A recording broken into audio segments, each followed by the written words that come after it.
একদিকে আমি অসুস্থ,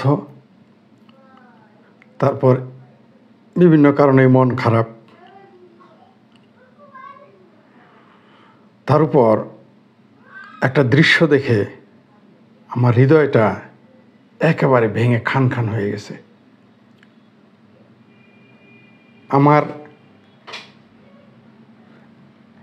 আমি কথা বলার, এখনো আমার কথা বলতে কষ্ট হচ্ছে। রাজশাহী বিভাগের একজন ডাক্তার আমাকে ভিডিওটা পাঠিয়েছেন, ছোট্ট এক মিনিটের একটা ভিডিও পাঠিয়েছে।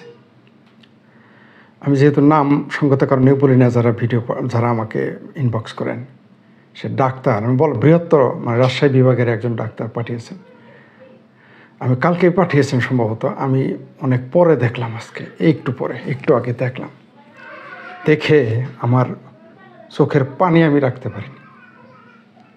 আপনাদের একটু বর্ণনা দেই। সম্ভবত কি রাকিবুজ্জামান রুবেল, একজন ছাত্রলীগের নেতার ভিডিওতে দেখলাম এটা। ওই ভিডিওটা আমার কাছে পাঠিয়েছেন একজন রাজশাহী বিভাগের একজন ডাক্তার।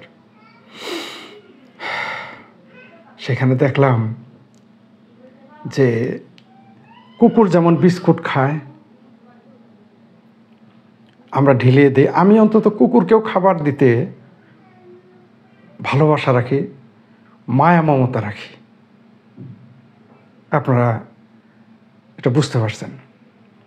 সে মানুষগুলোকে কোরবানির মাংস দিল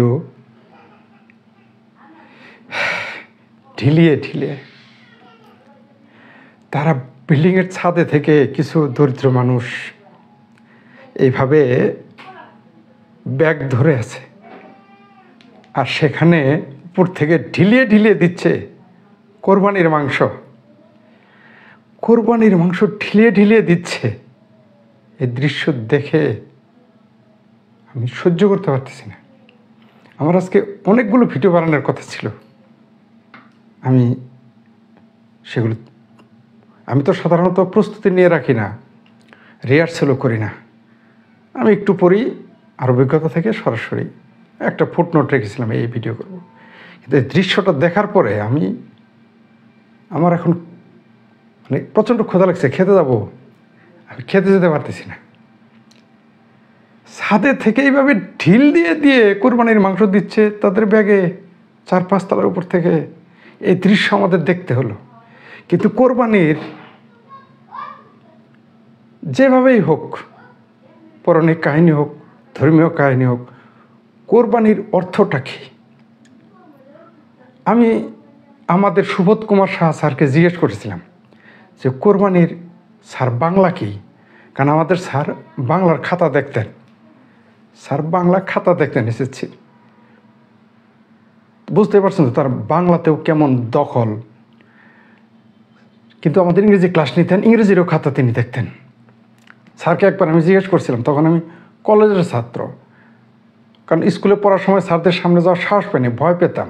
কারণ আমাদের দেশে পুলিশ আর শিক্ষক দেখে মানুষ ভয় পায়, অথচ এই দুইজনের কাছে আমাদের সবচেয়ে কাছের মানুষ হওয়ার কথা ছিল, আর ডাক্তার হওয়ার কথা ছিল বিধাতার মতো। কিন্তু আমাদের দেশে উল্টা। যাই হোক, স্যারকে জিজ্ঞেস করেছিলাম, স্যার কোরবানির বাংলা শব্দ কী? স্যার আমাকে বলেছিলেন, সুবোধ কুমার শাহ, আমাদের সুবোধ স্যার বলছেন, ফরিদ তুই স্কুলে থাকতে তো কোনোদিন আমার জিজ্ঞেস করস নাই, হঠাৎ করে তুমি জিজ্ঞেস, স্যার এটা আমার আসলে জানা দরকার। স্যার বললেন যে কুরবানির ইংরেজি দিয়ে বোঝালেন প্রথমে, জয় অফ স্যাক্রিফাইস। বাংলা হচ্ছে আত্মত্যাগের আনন্দ। এটা আমি কোনো কলামেও পড়ে এই শব্দটা পেয়েছি। কুরবানি হচ্ছে আত্মত্যাগের আনন্দ। আর সেই জায়গায় কিছু মানুষকে দেখলাম, শিশু বাচ্চা আছে, কিছু মহিলা আছে, তাদের ঢিল দিয়ে 5 তলা থেকে বা 4 তলা থেকে তাদের মাংস দেওয়া হচ্ছে। আমরা কি মানুষ?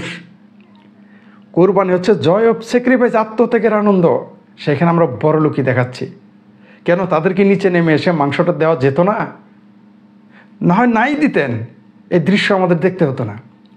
খুব লজ্জাবোধ করতেছি মানুষ হিসেবে, যে মানুষ কত জঘন্য, কত পাষণ্ড, কত এক্সিবিশনিস্ট হতে পারে। এই কুরবানি ইসলামের পরিভাষায় কি আপনার এই কুরবানি হবে?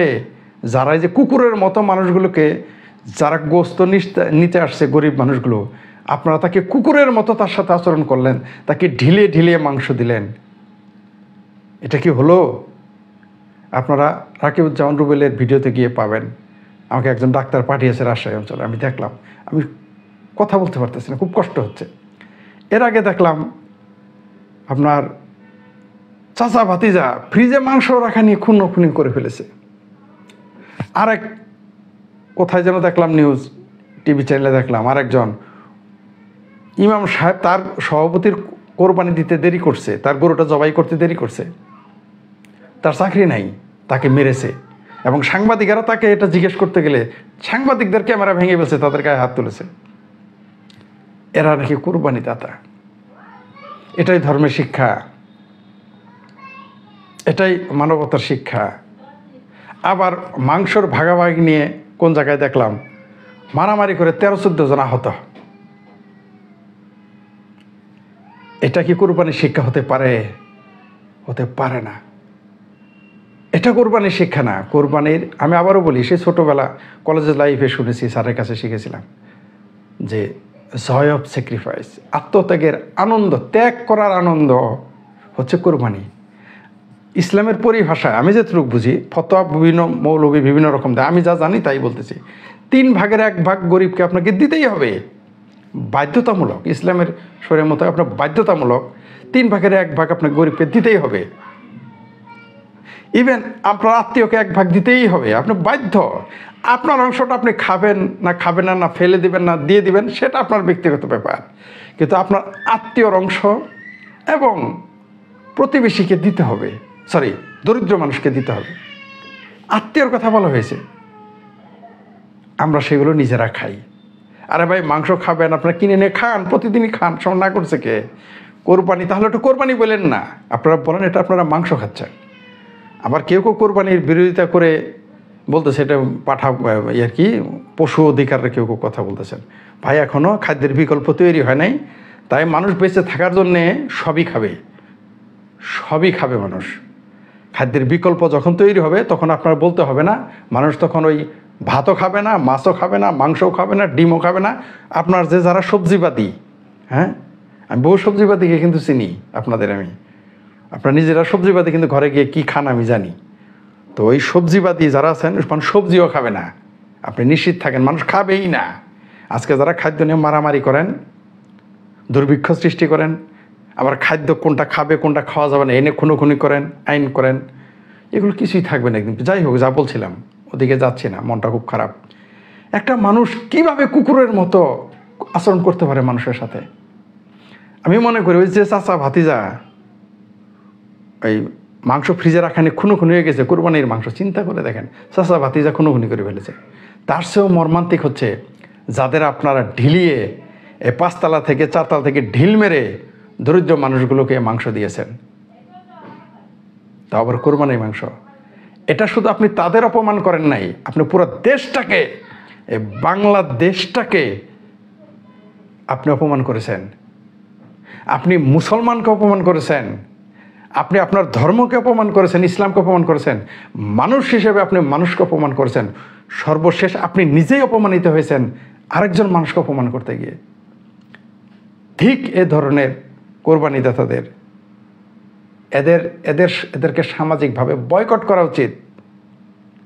যারা ঢিল দিয়ে এই দরিদ্র মানুষগুলোকে, নারীদের, শিশুদের ঢিল দিয়ে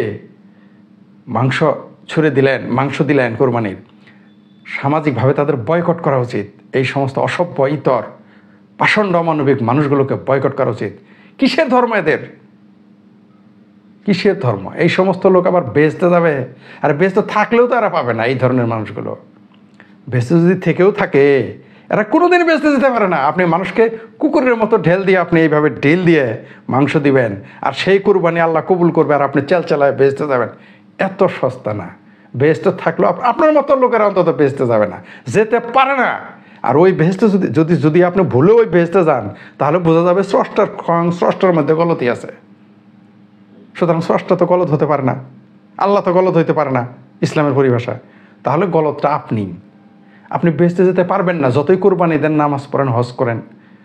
এই ধরনের আচরণ করে আপনি বেঁচে যেতে পারবেন না, সুযোগই নাই। ওহ, এটা একটা আমাদের এই দৃশ্যটা সারা পৃথিবীব্যাপী চলে যাবে না? মানুষ দেখবে না যে আমাদের মানুষকে ঢিল দিয়ে আপনারা তো চিৎকার করেন ভারতের লোক পায়খানা করে বাইরে, আরে ভাই খেয়ে দে তো ভারতে পায়খানা করে বাইরে।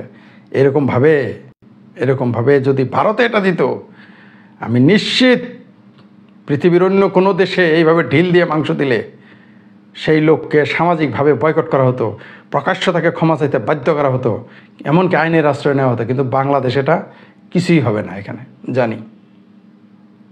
জানি তবে যারা এই ধরনের কোরবানি দিছেন, আপনাদের কোরবানির কাজ হবে না। আপনাদের উদ্দেশ্য শুধু গোস্তই খান আর মানুষের দেখানো, ওকে কাজ হয়ে গেছে আপনাদের। এই কোরবানিতে বেঁচে যেতে পারবেন না। বেহেশতকে আপনি যদি মনে করেন যে পৃথিবীর বিচারের মতো যদি মনে করেন, তাহলে আপনি প্রকাশ স্বর্গে বাস করতেছেন। বেহেশত থাকলেও আপনি পাবেন না, পেতে পারেন না, প্রশ্নই আসে না। এরকম জঘন্য লোক কীভাবে বেঁচতে যাবে?